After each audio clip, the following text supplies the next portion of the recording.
بسم الله الرحمن الرحيم. نلتقي الآن في الجلسة الخامسة. How did the human language begin? This question has occupied scholars and philosophers for thousands of years. How did the human beings first begin to speak? Was language a human invention, or was it a gift from God? The Quran establishes the foundation from the very beginning. Humanity did not begin without language. Humanity began with teaching. Allah says, and He taught Adam the names of all things. In the Quranic worldview, language is not merely a collection of sounds that emerged by chance. It is a divine gift that enabled human beings to understand, to learn, and to pass knowledge from one generation to another. But does this mean that a human language has remained exactly the same since Adam? The answer is no. Languages, like societies, grow and develop. The Quran tells us about the origin of a human's capacity for language. Linguistics and history study how languages later diversified and evolved. The Quran speaks about the origin. Science investigates the stages of development. It is also likely that earliest forms of human communication were not limited to spoken words. Human beings communicate through many ways, through facial expressions, hand movements, eye contact, and gestures. The Quran itself gives an example of this.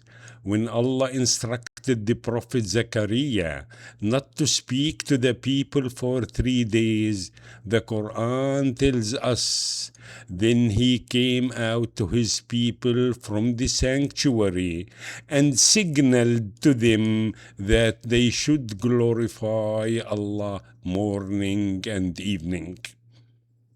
He communicated through gestures.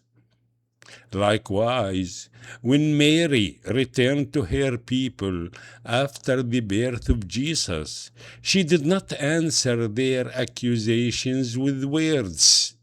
Instead, the Quran says, so she pointed toward him.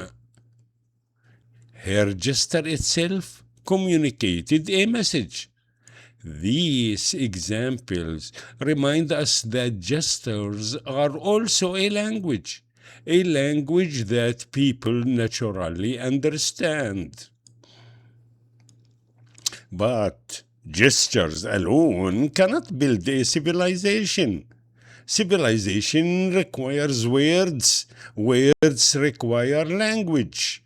And language must be transmitted from one generation to the next. That is how humanity's journey with spoken language truly began.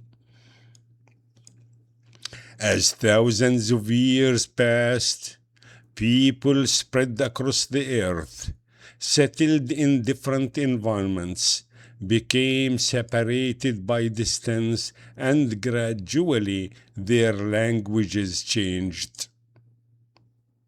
Today, thousands of languages are spoken around the world. Yet, the Quran's view this diversity in a remarkable way.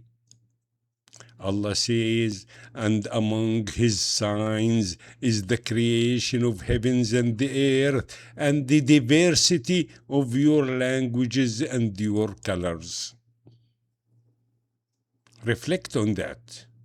The diversity of language is described as one of God's signs. It is not presented as a problem, not a punishment, not a reason for one people to consider themselves superior to another. Rather, it is evidence of the greatness of the Creator and the richness of the human experience. Today, linguists classify the world's languages into major language families. The idea is much like a human family tree. Just as members of one family share common ancestors, characteristics, and many languages also descend from common linguistic ancestors. Among the largest language families are the following: the Indo-European family, the Sino-Tibetan family, the Afro-Asiatic family, and several others. Note: human beings are not born already speaking a particular language. Rather, they are born with an extraordinary ability to acquire language. A Chinese child raised in Arabic-speaking home grows up speaking Arabic. An Arabic child raised in Japan grows up speaking Japanese.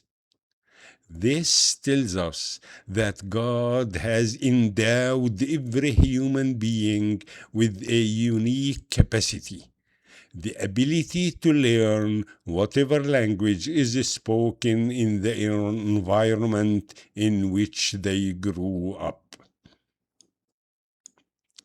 Now, we can understand that language is much more than a means of communication. It is the vessel through which knowledge is preserved. Values are transmitted, civilizations are built, and divine revelation is understood.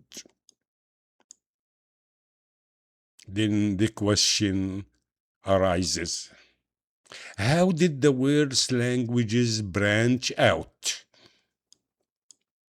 This usually leads to another question.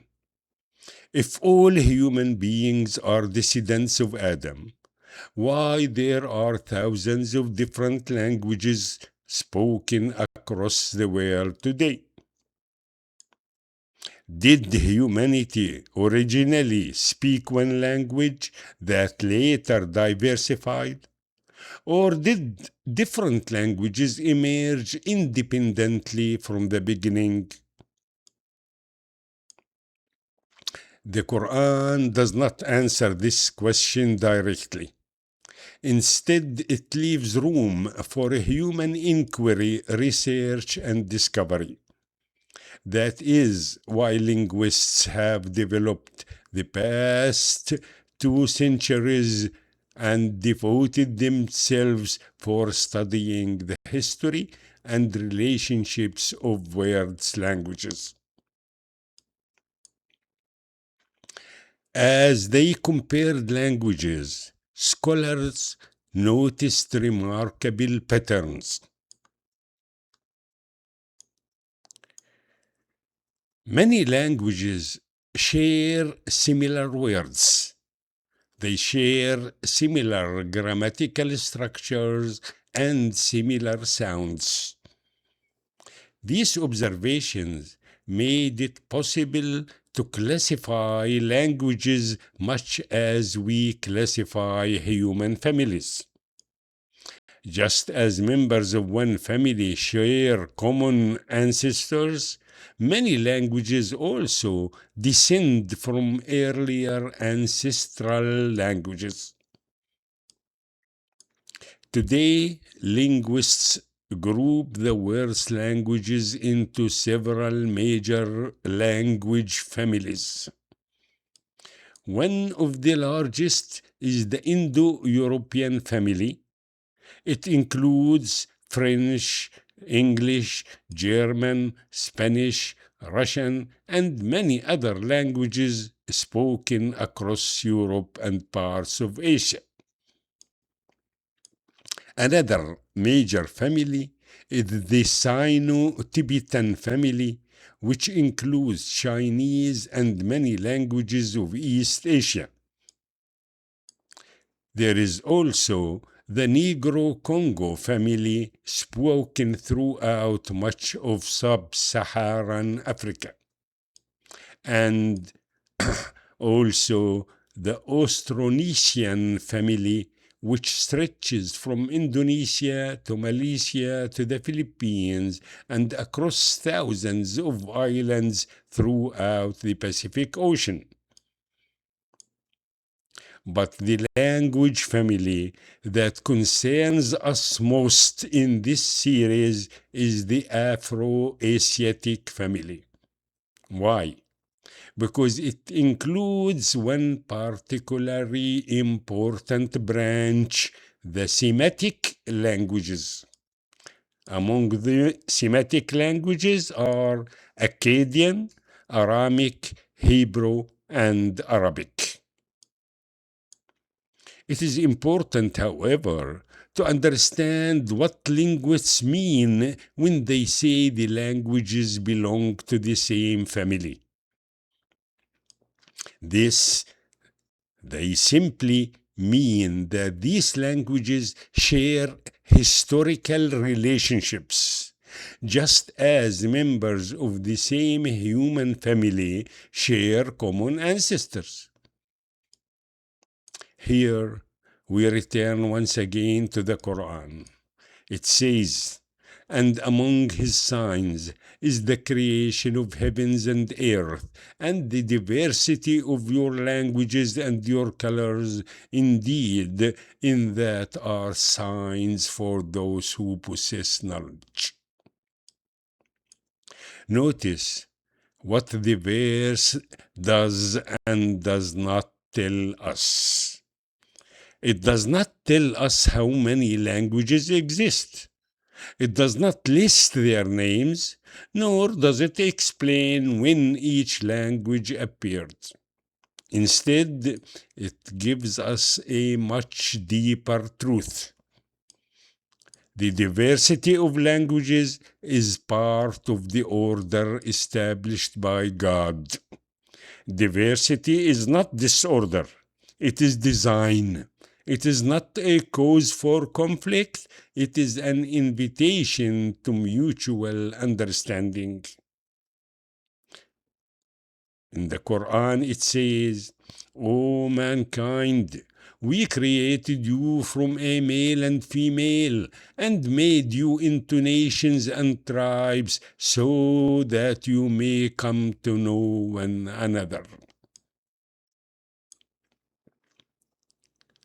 Every time one learns another language, they gain far more than a new vocabulary. They open a window into another civilization, another culture, and another way of thinking. Yet, amid all this remarkable diversity, one important question still awaits us. If Arabic is one of the Semitic languages, what makes it unique? Why did God choose Arabic as the language of the Quran? Was it simply because the Prophet Muhammad was an Arab? Or does Arabic possess linguistic characteristics that made it especially suited to carry the final revelation? This is the question we will begin exploring in our next session. Thank you and God bless you. See you next time.